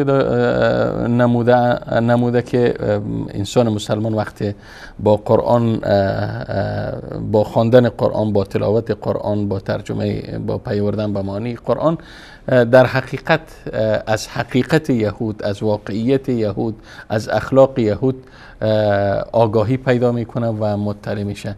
اگر به برخی از اخلاق یهود که در قرآن کریم به آن اشاره شده اشاره بفرمایید تا حقیقت یهود بیشترتر آشکار شود. جناب استاد، در قرآن کریم برخی از اوصاف نسبت به یهود ذکر شده و یادآوری شده، اوصاف زشت، یعنی میشه گفت با سیاق ذم و نکوهش، نه با نیکی. خب این اوصاف نکوهش شده ای که در قرآن کریم درباره این مردم و این دسته از مردم یعنی یهودی ها ذکر شده، از جمله این است که اینها دروغگو هستند، دروغ باف هستند. تنها دروغگو نیستند بلکه بر الله و پیامبران هم دروغ میبندند. الله سبحانه و تعالی در قرآن کریم چی میگه؟ در سوره مبارکه نساء آیت 49 و 50 میگه الم تر الی الذین یزکون انفسهم بل الله یزکی من یشاء ولا یظلمون فتیلا. میگه نمیبینین کسانی که خودشان را تزکیه میکنن میگن ما هستیم که فقط باید وارد بهشت بشیم، ما هستیم که نحن ابناء الله و احباؤه قل فلم یعذبکم بذنوبکم. الله متعال در ادامه به اینها جواب میده. یا اینها هستند که میگن وقالوا لن يدخل الجنه الا من كان هودا او نصارا. الله سبحانه و تعالی میگه الم تر الی الذين يزكون انفسهم بل الله يزكي من يشاء ولا يظلمون فتيلا. نمیبینین مردم که این از دروغ خودشان را تزکیه میکنن میگن ما هستیم که نحن ابناء الله و احباؤه، ما هستیم فرزندان خدا و نزدیکان خدا و ما هستیم کسایی که دوستدار خدا هستیم و خدا ما را دوست داره، کسی دیگر را دوست نداره. الله در ادامه چی میگه؟ انظر کیف یفترون علی الله الكذب. ای پیامبر به این مردم نگاه کن چی رقم دروغ میبندن بر الله متعال، چقدر افترا میزنن اینها بر الله متعال سبحانه و تعالی، دروغ میبندن. و کفا به اثما مبینا، و واقعا این گناه آشکار و گناه ظاهری است بر اینها و گناه کاملا واضح است که اینها مرتکب میشن که دروغ بستن بر الله سبحانه و تعالی است و بر این که دروغ میگوین. هم دروغ میگوین و بدترین دروغ اینه که بر الله دروغ میبندن، بدترین دروغ اینه که پیامبران الهی را و دین الله را به تمسخر گرفته و دروغ میبندن. خب حالا اگر کسی جناب استاد بپرسه که خب از کجای آیت شما میدانید که الم تر الی الذین اشاره به یهود است؟ واضحه. خب جناب استاد در آیات قبلی مثلا بله آیات قبلی و آیات بعدی در این مورد صحبت میکنه و همچنین ما وقتی که در نصوص قرآن کریم وقتی مراجعه میکنیم و در باب تفسیر قرآن کریم وقتی مراجعه میکنیم، ما در تفسیر مراحل داریم. تفسیر قرآن به قرآن، تفسیر قرآن به احادیث پیامبر، ما مثلا تفسیر کردیم، گفتیم که مثلا الله متعال در جای دیگه میگه که و قالت الیهود نحن ابناء الله و احباؤه، خودشان را تزکیه میکنن. و همچنین در آیه دیگه که الله متعال در سوره مبارکه بقره میگه و قالوا لن يدخل الجنه الا من كان هودا او نصارا. و از این قبیل آیات در قرآن کریم زیاده که این مردم خودشان را اینگونه تزکیه میکردن و ما قبل و ما بعد آیات را ببینید در مورد یهود هست. خواستم که قضیه در ذهن بیننده روشن‌تر شود، چون شاید این سوال در نزد بیننده مطرح شود. بله. خب صفت بعدی صفت بعدی اینها جناب استاد حسد و کینه‌توزی اینهاست. حسد دارن نسبت به دیگران.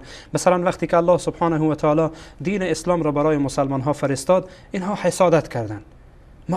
قبل از آن میگفتن که اینها اصلا از بقیه جاها جمع شدن آمدن به مدینه، آمدن مدینه گفتن پیامبر آخر الزمان از اینجا میاد. از میان یهود یعنی؟ نه، یعنی از مدینه منوره، از اینجا پیامبر آخر الزمان میآید. چون ما برخی از نصوصی که در کتاب مقدس حتی تا حالا وجود داره که ما بعدا ان شاء الله به آنها اشاره خواهیم کرد، چی در عهد قدیم و چی در عهد جدید، اشاره میکنه که پیامبر آخر الزمان از مکه ظهور میکنه. ما بعدا ان شاء الله اینها را توضیح میدیم. حالا جناب استاد شما دقت بکنید، اینجا وقتی که پیامبر میآیه اینها بخالت میکنن، حسادت میکنن، چون اینها فکر میکردن قبلا میگفتن که پیامبر آخر الزمان حتما از قوم یهود هست. بله. حالا چرا از قوم عرب آمد؟ حالا چرا از این قوم دیگه آمد؟ حالا چیکار میکنن؟ اینها حسادت میکنن. الله متعال سبحانه و تعالی چی میگه در قرآن کریم در سوره مبارکه نساء آیه 54 میگه ام یحسدون الناس علی ما آتاهم الله من فضله؟ آیا اینها حسادت میکنن این مردم با آنچه که الله سبحانه و تعالی برای مسلمان ها فضل کرده و به اونها پیامبر فرستاده، قرآن فرستاده، با این حسادت میکنن؟ فقط آتینا آل ابراهیم الکتاب و الحکمه و آتیناهم ملکا عظیما. الله متعال قبلا به ابراهیم علیه السلام هم اینها را داده، به دیگر انبیا علیهم السلام هم داده. چرا اینها حسادت میکنن نسبت به این موضوع؟ این قوم حسودی ان جناب استاد. و تنها نه تنها در این آیه بلکه در آیات دیگه هم در این مورد الله سبحانه و تعالی اشاره میکنه. و همچنین جناب استاد اینها را الله متعال به حب دنیا در حقیقت متهم میکنه. اینها کسانی هستند که میدانن حب دنیا خب رأس تمام و سر تمام خطاها و تمام بدیها و زشتی هاست. کسی که حب دنیا منظور این نیست که یعنی فرد کار بکنه پول در بیاره. بله. حب دنیا این است که انسان به دنیا بچسبه و از همه چیز از فراموش بشه. بله، غافل بشه. به این میگن حب دنیا. بله. آنچه هم که ذم شده و نکوهی شده همین است. الله متعال در قرآن کریم اشاره میکنه، میگه فویل للذین یکتمون الکتاب بایدیهم ثم یقولون هذا من عند الله. چرا اینها این کار را میکنن؟ چرا اینها این کار را میکنن؟ الله میگه وای بر این کسانی که خودشان با دست خود کتاب را مینویسند، بعد میگن ثم یقولون هذا من عند الله، میگن این از جانب الله هست. الله میگه که اینها به این خاطر میکنن لیشتروا به ثمنا قلیلا، به خاطر پول به دست بیارن. یعنی تحریف قرآن ما میتونه، تحریف تورات میتونیم از این آیت هم ثابت کنیم. بله ما در مورد تحریف تورات وقتی صحبت کردیم این آیه را استدلال کردین اگر یادتان باشه. خب حالا نکته بحث ما اینجاست که چی میگه الله متعال؟ میگه لیشتروا به ثمنا قلیلا. اینها این کار را انجام میدن تا پول به دست بیارن، وسیله قرار بله میدن. حتی در جای دیگه هم الله سبحانه و تعالی میگه ولا تشتروا بآیاتی ثمنا قلیلا. در سوره مبارکه بقره میگه که شما آیات الله را با بهای اندک نفروشید. یعنی به این معنا نیست که مفهوم مخالف آیه را بگیرین، اگه پول زیاد گرفتین اشکال نداره، بلکه الله میگه ولا تشتروا به ثمنا قلیلا. اینجا مفهوم مخالف گرفته نمیشه، بلکه تمام دنیا هم که باشه در پیشگاه الله متعال ناچیزه به این واسطه. خب حالا المهم این که جناب استاد این مردم همچون مردمی بودن. بعد در ادامه الله چی میگه؟ فویل لهم مما کتب ایدیهم و ویل لهم مما یکسبون. وای بر آن چیزی که اینها به دست میارن. چون حب دنیا دارن، از بس که به دنیا محکمند، به این واسطه اینها چیکار میکنن؟ مرتکب این عمل میشن، مرتکب تحریف تورات میشن. این مردم بخیلی ان. الله متعال اینها را به بخیل بودن توصیف میکنه. میگه الذين يبخلون ويأمرون الناس بالبخل ويكتمون ما آتاهم الله من فضله واعتدنا للكافرين عذابا مهینا. حقیقتا آنچه که در مورد بخل در اینجا آمده، مسئله بخل در ماله. یعنی الله متعال به کسی پول میده، دارایی میده، ثروت میده، ولی در راه خدا انفاق نمیکنه. به این فرد میگن بخیل. در آیات قرآن کریم میآید الله سبحانه و تعالی این مردم را بخیل معرفی میکنه. و در اینجا هم این مردم را، یعنی یهود را، الله متعال بخیل معرفی میکنه. اینها تمام دنیا هم که به اینها داده بشه، این مردم بخیلی ان، برای فقرا چیزی نمیدن. و همچنین الله متعال اینها را به خیانتکاری متهم میکنه. الله متعال میگه که من اهل الكتاب من ان تأمنه بقنطار يؤديه الیک. بعضی از اهل کتاب هستن که اگر پول انگفتی هم به اینها بدی پس دوباره به تو میدن. وقتی امانت به اونها بسپاری، پول انگفتی هم قنطار یعنی چیز انگفت و زیادی هم که باشه پس دوباره به تو میدن. و منهم من ان تأمنه بدینار، بعضی از این مردم اگر دیناری هم به دستش بدی لا یعدیه الیک، نمیده برایت، خیانت میکنه در امانت. الا ما دمت علیه قائما، مگر اینکه دائما بالا سر استاد باشی و مراقب باشی که این فرار نکنه یک وقتی. چرا این کار را میکنن؟ اگر یادتان باشه در تلمود ما گفتیم که اینها میگن مال دیگران را بخورید، مال از ایناست. بله، الله متعال به همین نکته اشاره میکنه، ذالک بانهم قالوا لیس علینا فی الامیین سبیل، میگن چون که مال غیر یهودی را خوردن هیچ گناهی نداره، اشکال نداره. بله، فی الامیین سبیل یعنی برای اینها اشکال نداره، این مردمی که غیر یهودی باشن بر نزد اونها اینن. و یقولون علی الله الکذب و هم یعلمون، میدانن ولی بر الله دروغ میبندن این مردم. این آیت 75 سوره آل عمران. و همچنین در جای دیگه الله میگه ولا تزال تطلع علی خائنة منهم الی آخر آیه که اول آخرش در مورد یهوده. خب این مردم جناب استاد همچون صفاتی دارن که برخی از این صفات پنجگانه که حالا وقت گرفته نشه، صفات شاید صفات زیادی دیگری بله صفات زیاده در قرآن کریم در مورد اینها الله سبحانه و تعالی اشاره کرده. تشکر. پس فقط ما در اینجا از خلال آیات قرآن کریم به دروغگو بودن یهود آشنا شدیم و اینکه این قوم حسود هستند و حب دنیا در دل اینها بذر شده و اینها آخرت را با دنیا می فروشند و همچنین بخل و خیانت از صفات اخلاقی دیگر یهود است.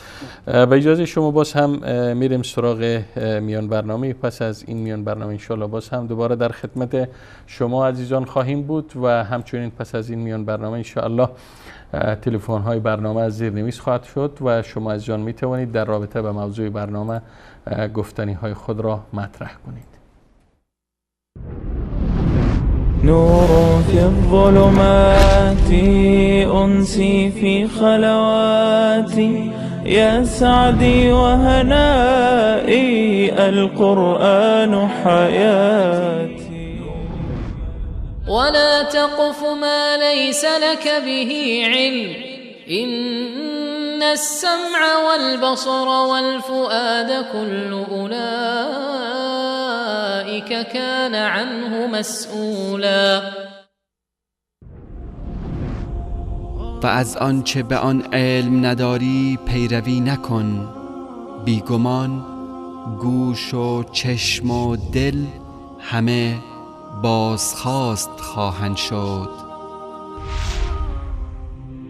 نور في الظلمات أنسي في خلواتي يا سعدي وهنائي القرآن حياتي.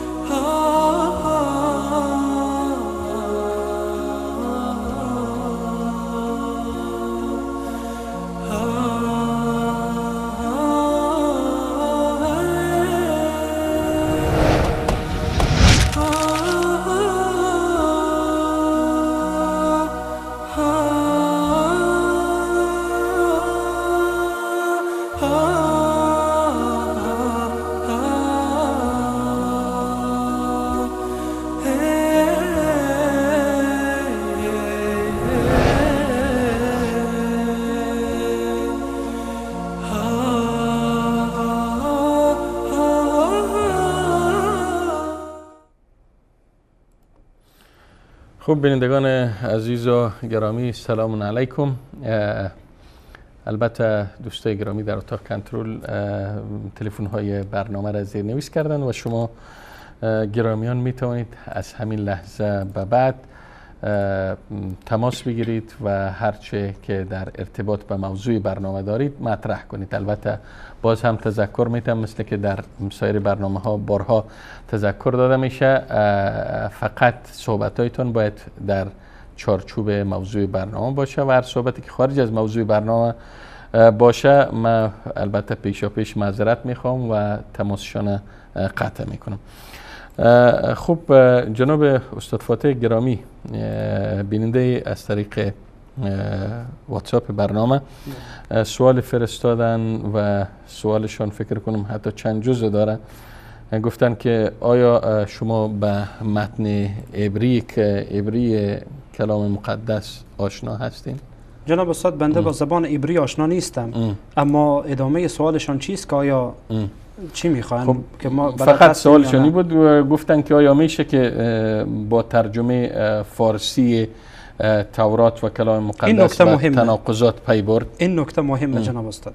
ما اگر یادتان باشه جناب استاد بنده با زبان عبری آشنا نیستم، ولی این کتاب مقدس با 300 زبان دنیا ترجمه شده.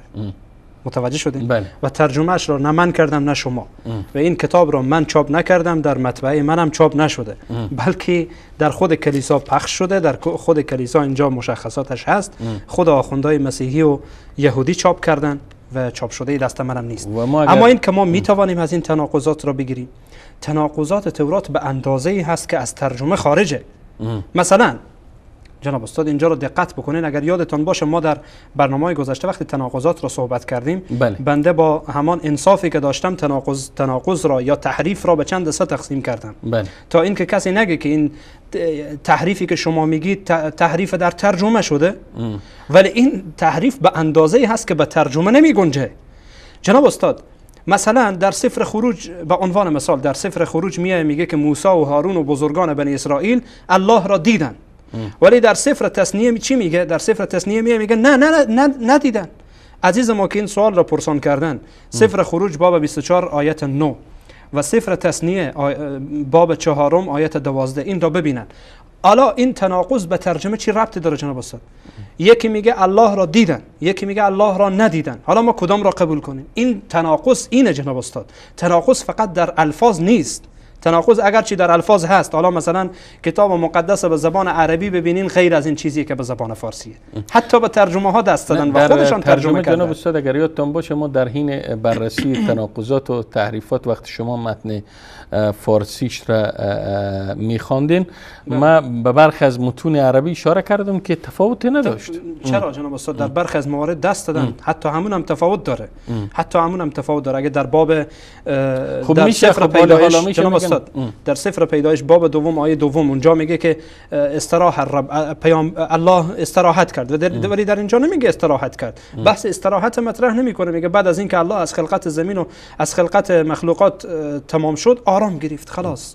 بحث استراحت خب همین آرام گرفتن هست، ولی بحث تنفس که الله متعال میگه نفس راحت کشید در کتاب مثلا در اون عربی، اگر پیشتان هست بخوانید اونجا چی میگه؟ اونجا میگه که الله متعال سبحانه و تعالی وقتی در صفات الله صحبت میکنه، صفت استراحت به الله متعال نسبت میده. حالا شما تا اون پیدا بکنید، من یک نکته دیگه بگم. جناب استاد ببینید شما در حتی نسخه هایی که حالا ترجمه شده، این عزیز ما شاید برای شبهه شده باشه که شما از فارسی میخوانید تناقضات را از کجا پیدا کردید. این تناقض را میخواید چگونه جواب بدید که در نسخه عبری و سامری آمده که آدم علیه السلام 130 سال عمر کرد، در نسخه یونانی آمده 230 سال. حالا این نسخه یونانی ترجمه عبری است، درسته؟ 100 سال اضافه شده. این چگونه میتونه تناقض لفظی باشه؟ نمیتونه تناقض لفظی باشه. شیس علیه السلام میگه 105 سال در نسخه عبرانی و در نسخه سامری میگه 105 سال، اما در نسخه یونانی میگه 205 سال، یعنی 100 سال باز میزنه بالا. خب این رو چگونه این دیگه یعنی جناب استاد نمیشه به این تناقض لفظی گفت یا تناقض در ترجمه گفت. یا اون سفر خروجی که قبلا بنده گفتم، در سفر خروج میگه الله را دیدن، در سفر تثنیه میگه الله را ندیدن. حالا دیدن یا ندیدن کدام یکی رو ما قبول بکنیم؟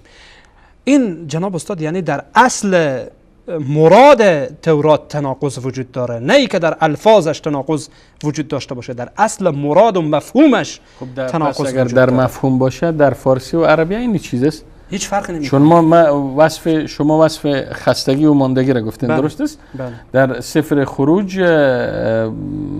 فکر کنم باب 31 فقره 17 میگه قالوا لانه في 6 ايام صنع الرب السماء والارض بله وفي اليوم السابع استراح و تنفس. شما بحث تنفس گفتین. بله.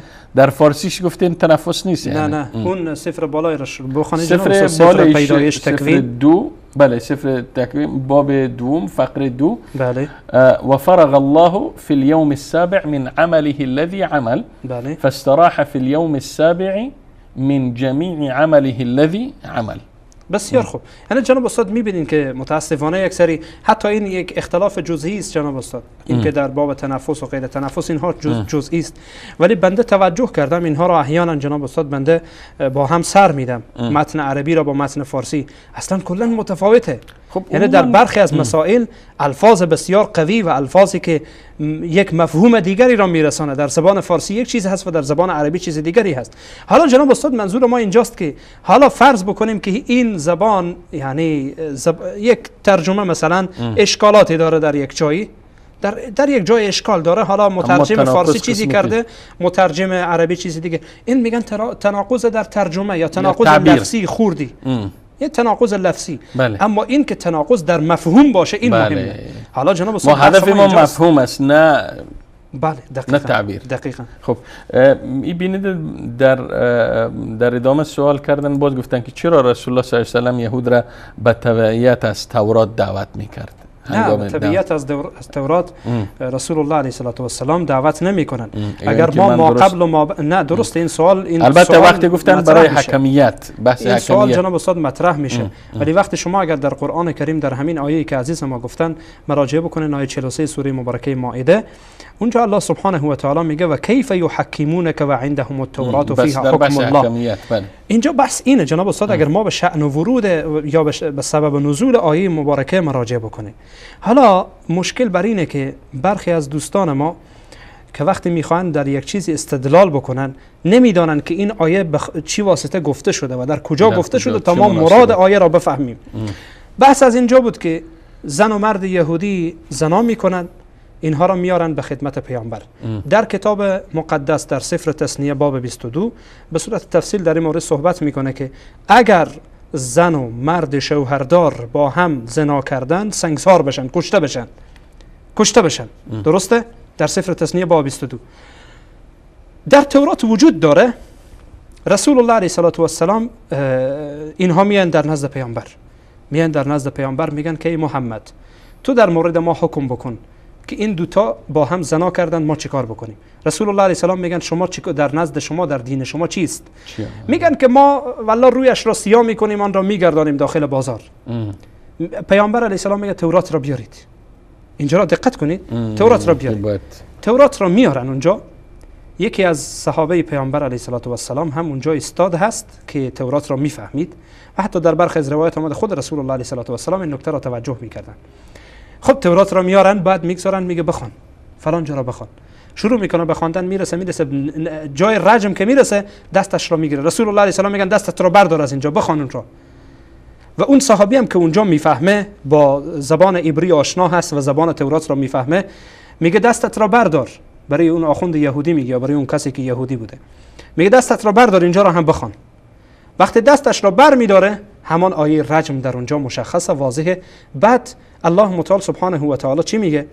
برای پیامبر میگه اینها به این واسطه نیامدن که در نزد تو حکم بکنن، چون ما داریم آیاتی که الله سبحانه و تعالی برای رسول الله علیه السلام، چون برخی از علما میگن این آیات منسوخ شده با آیات دیگری که الله متعال میگه که در میان اینها به حکم الله متعال حکم بکن، به حکم الله متعال حکم بکن. حالا فرض بکنیم این آیه خب منسوخ نباشه، اینجا معنایش اینه که شما در همین حکم میخواید دروغ بگید. حتی در تورات شما آن چیزی است که در دین اسلام وجود داره، ولی اینها میپوشیدن. به همین واسطه الله میگه و کیف یحکمونک و عندهم التوراة فیها حکم الله. نمیگه که شما اینجا رو دقت کنید جناب استاد، فیها حکم الله، نمیگه کلش حکم الله هست، فیها حکم الله، یعنی در تورات جزئی و بخشی از احکام الهی وجود داره. اینجا را دقت کنید، خیلی مهمه. یعنی این بخشی که بر رجم مربوط میشه فیها حکم الله، از جمله حکم الله هست. چرا اینها تورات خودشان را قبول نمیکنن؟ با وجودی که یهودی اند، چرا حکمشان را قبول نمیکنن؟ میان به نزد تو تا اینکه یک حکم دیگری بگیرن که سنگسار نشه.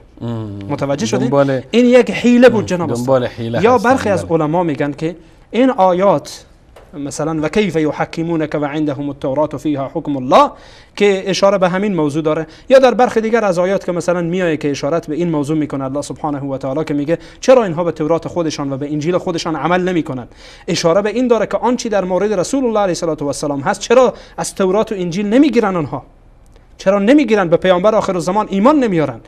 مثلا الله سبحانه و تعالی میگه که والذین یؤمنون بما انزل الیک و ما انزل من قبلک و بالآخرة هم یوقنون، اشاره میکنه به همین موضوع الله متعال والذین یؤمنون بما انزل الیک و ما انزل من قبلک، هم به آنچه که به توی پیامبر فرستاده شده ایمان دارن و هم به آنچه که به قبلا به پیامبران دیگر فرستاده شده بود به اون هم ایمان داشتن که در آن ذکر یاد رسول الله صلی الله علیه و سلم و بشارت آمدن رسول الله صلی الله علیه و سلم هست. چرا اینها به اون ایمان ندارن؟ چرا ایمان نمیارن؟ چرا به توراتشان مراجعه نمیکنن؟ چرا به اناجیلشان مراجعه نمیکنن که تا ببینن صفات رسول الله علیه السلام و پیامبر آخر الزمان صلی الله علیه و سلم ایمان بیارن؟ ان شاء الله که جواب را گرفته باشید. تشکر استاد گرامی. امیدوار هستیم که بیننده گرامی که این سوال ها را مطرح کردن، اگر جناب استاد خیلی ببخشید بخش اخیر همین آیه مثلا و کیف یحکمونک و عندهم التوراة فیها حکم الله ثم یتولون من بعد ذلك و ما اولئک بالمؤمنین، یعنی به سخن تو پیامبر اینها اعتقاد ندارن، فقط میان که اینها حیله بازی بکنن. یعنی اگر کل آیات قرآن اول این آیات را یعنی قبل از آن و بعد از آن را بخوانیم کاملا موضوع برای ما واضح میشه، آشکار میشه. تشکر استاد گرامی. امیدوار هستیم که بیننده گرامی پاسخ سوال هایشان دریافت کرده باشن و قناعتشان حاصل شده باشه. میریم سراغ تماس های بیننده ها، اگر تماسی هست و اگر نیست که وقت برنامه هم فکر کنم 10 دقیقه بیشتر باقی نمونده، بر بگردیم به ادامه بحث ما. دوستای گرامی در اتاق کنترل اگر تماسی هست، خب میگن البته مشکلی وجود داره چون تا حال تماس برقرار نشده، پس برمیگردم به خدمت شما جناب استاد. خب یک تماسی هست، میگن من تماس بگیرم. سلام علیکم. سلام علیکم، بفرمایید.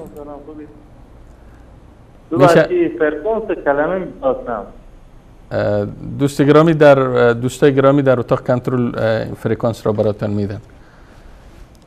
میریم سراغ بیننده بعدی. سلام علیکم، بفرمایید. سلام علیکم، خسته نباشید. سلامت باشین بیننده گرامی، بفرمایید. الان در مورد کتاب یهود صحبت کردید. من یه مطلبی در کتاب یهود خوندم، نوشته که خداوند پایت را بر روی فرش اعلا می‌گذارد. بیننده گرامی اگر میشه خودتان معرفی بکنین، از کجا صحبت میکنین؟ بله، من از ایران هستم. آقا رضا؟ بله. خب بفرمایید. من در کتاب خوندم که در کتاب که فرمودید که خداوند پایش را بر روی فرش یاقوت می‌گذارد. این بعد در سعی با پایم خوندم خداوند پایش را در جهنم می‌گذارد. حالا می‌خوام ببینم تفاوت با خدای یهود. آقا رضا این کتابی که شما خواندین این در کدام سفر و در کدام باب و در کدام آیه است؟ میشه مشخص کنین که اینجا به کتاب مقدس ما مراجعه کنیم؟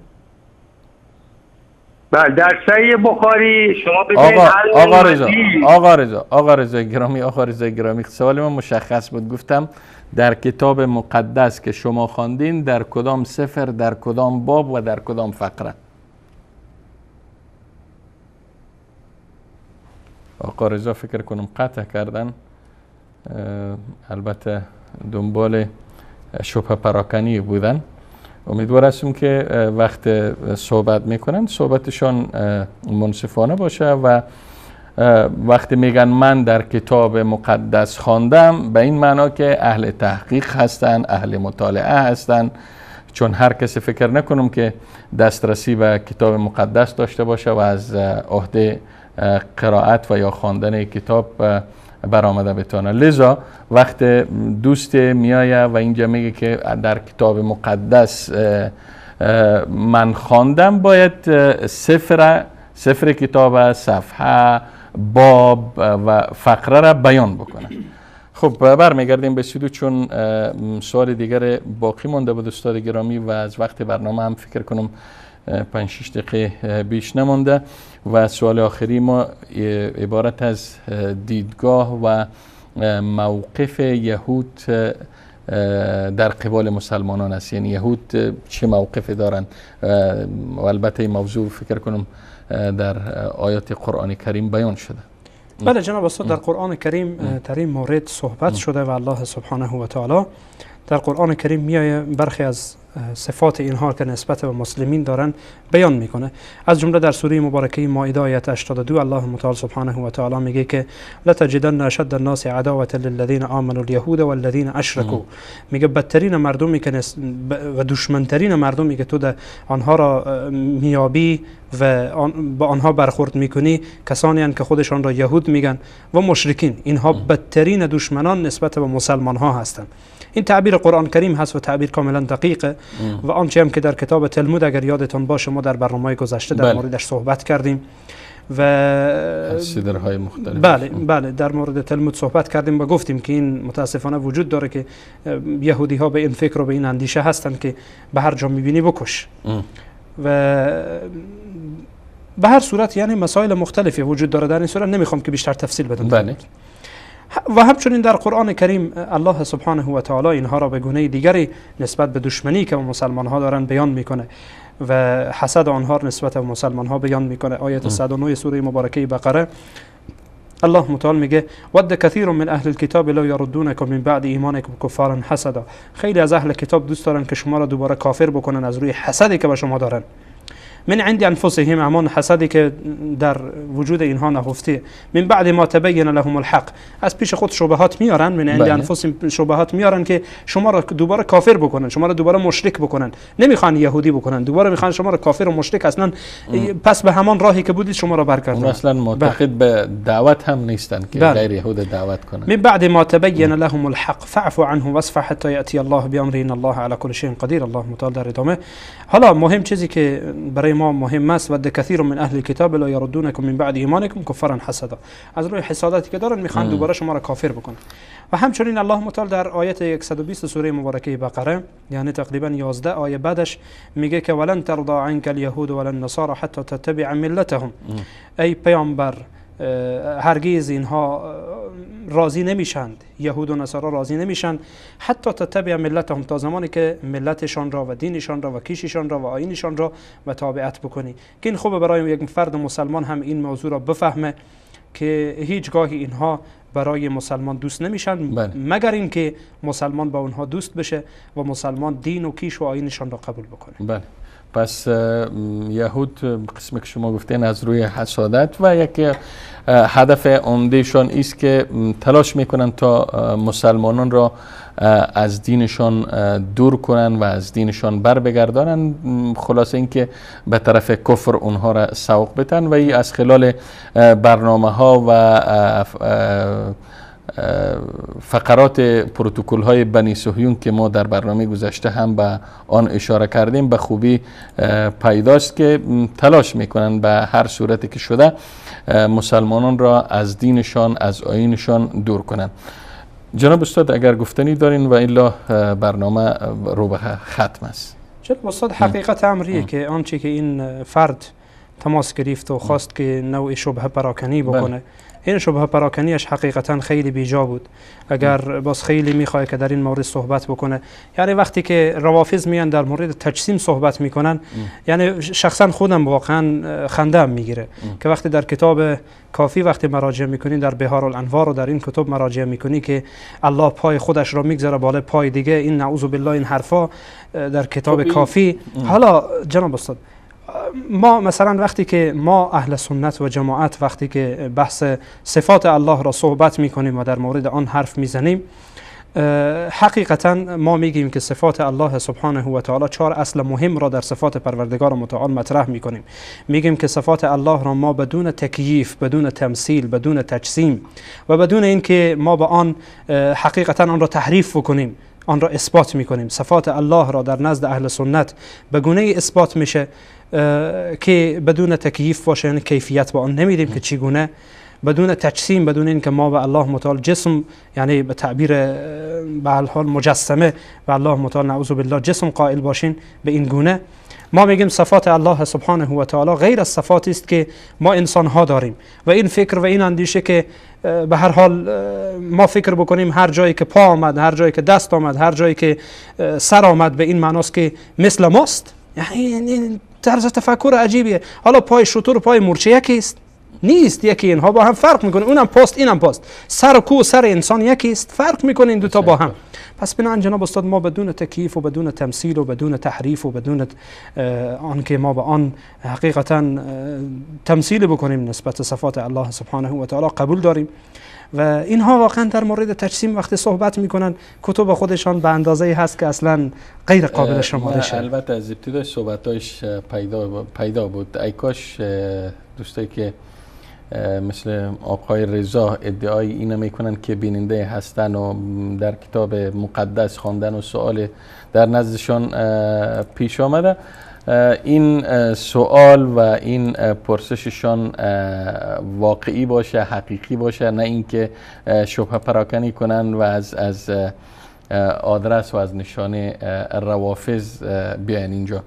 خب بینندگان گرامی، البته نظر به تقاضای شما عزیزان ما در خلال 6-7 برنامه در رابطه به یهودیت صحبت‌هایی داشتیم که در ابتدای برنامه هم گفتم به تعریف یهود، تاریخ یهود، مصادر دین یهود و به مصادرشان که تورات است و ملحقات تورات است و تلمود و همچنین پروتکل های بنی صهیون است اشارات تفصیلی کردیم و همچنین در این برنامه به برخی از اخلاق و صفات یهود در قرآن کریم و همچنین فرقه ها و گروه های یهود، البته مهمترین گروه هایشان اشاره شد و بحثمان در رابطه به دین یهودیت تمام شد و انشاءالله در برنامه بعدی بحثمان را در رابطه به دین شناسی از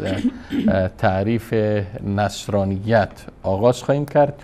تا آن دم و آن لحظه همه شما عزیزان و سروران را به پناه الله یکتای بی همتا می سپارم و السلام علیکم و رحمت الله تعالی و برکاته.